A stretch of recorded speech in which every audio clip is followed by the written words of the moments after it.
I was reviewing my 90s fighting games, Mortal Kombat. There's a character named Sub-Zero. And that implies the existence of a Dom Zero. My safety word is, get over here! Toasty, all right.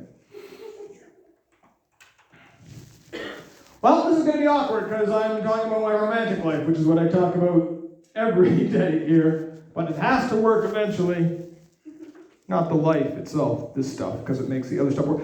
See, I went through a really bad breakup a couple years ago. Actually, I shouldn't say it was bad. It was probably the best breakup I've ever been to.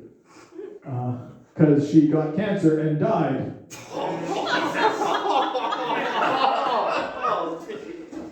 Which is not, I mean, that was hard on her. Well, it was really hard on me.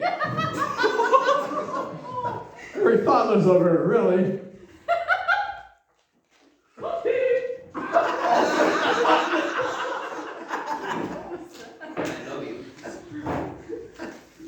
It was tough for me because, well, I won't tell you why. I'll let her tell her own story if she wants. How it was tough for her. But it's tough for me because it's a partnership. You're supposed to go through life as a team, you know? And when someone's dying, you can't really go halvesies on it.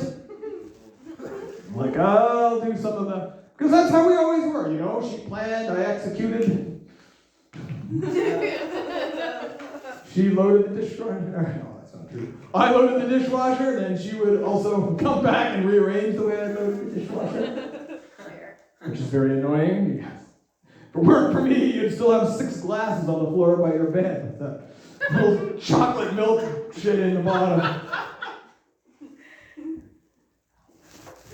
So yeah, that part wasn't super fun. She was also cremated, which is kind of a weird thing after she's been in the hospital for a long time, because I'd seen her go through so much in terms of suffering, like her surgeries and radiation. And I'm like, and so when she passes, there's kind of a relief, like, oh, at least that part's over. And then they come in and go, okay, now we're going to light her on fire. It was an awful experience, I guess, what I'm trying to tell you. But as a breakup, it's amazing. The best way to break up with someone is to have them die. It's incredible. You never have to, sit at home and think, what did I do wrong? Or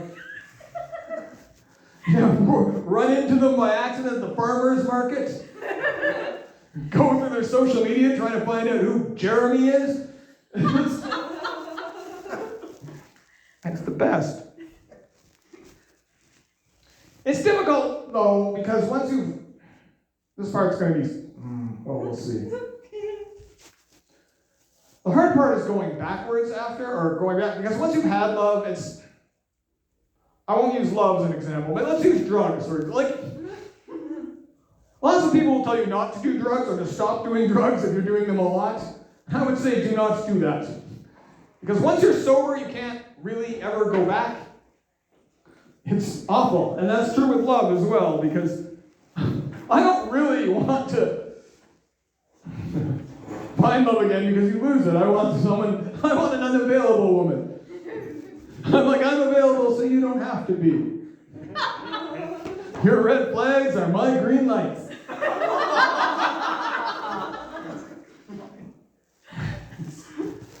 Aren't you tired of breaking the heart of men who want commitment from you?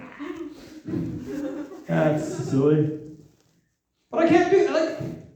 It's frustrating, I want to make bad choices. I want to do Molly and bang bad girls. But I can't, because it's past my bedtime. And because the bad girls won't let me.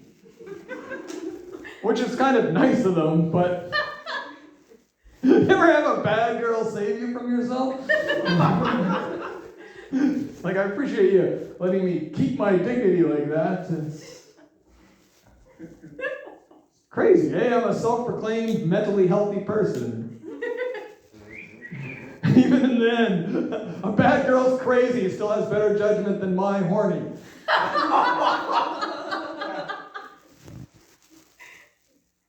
Can't go back, though. I will end on this last bit, and I'm trying to tie it in somehow, but I've been thinking about dating, and I came across this thing on the internet the other day, these people, men and women arguing over the friend zone. A co-ed internet was really a bad idea, wasn't it? We should have split that up. But they're arguing with the friend zone, and it was weird, because I was going to put my thing in, and then I realized that with my love, I friend zoned her for years. And she ended up being the best and happiest relationship I ever had. Which makes me feel, I don't know, I've been trying to learn from it. I'm like, well, maybe instead of, because I've always dated strangers, I'm like, well, maybe I should just date people I at least somewhat know, and have a sense that I already like them and respect them. And I thought that would work. Excuse me, I'm losing my voice. But that's hard too, because what I've noticed is that people have, like, a dating personality is not the same as a regular personality. And you're like, oh, this is not who I thought I was getting. and it's the same with me too, because I did not realize until I went on, like, oh, I never touch people at all unless I am dating them. And then I touch them on the shoulder all the time. But because you know them, I'm just spending the whole date with my hand doing this.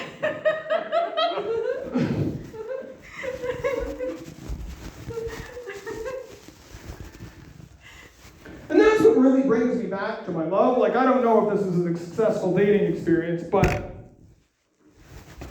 my love was friends with me for a long time before we got together again, and I told her everything. I brought people I was all dating over to her place, and I don't know what she felt about that, and then, again, that's her story, but she was never anything less than supportive, and she was never anything less than encouraging, and then she also would challenge me when I made a bad idea. She treated me really well, and when we started dating, she was the same way. And I think that's sort of to me, that's the most amazing part, is that I was getting the same person as a partner that I was as a friend, and that's a really amazing thing, because when I think back on our life together, I don't just remember the parts when we were partners, I also remember our friendship very fondly as well. And I wish that for all of you as well. So thank you, everybody. Take care.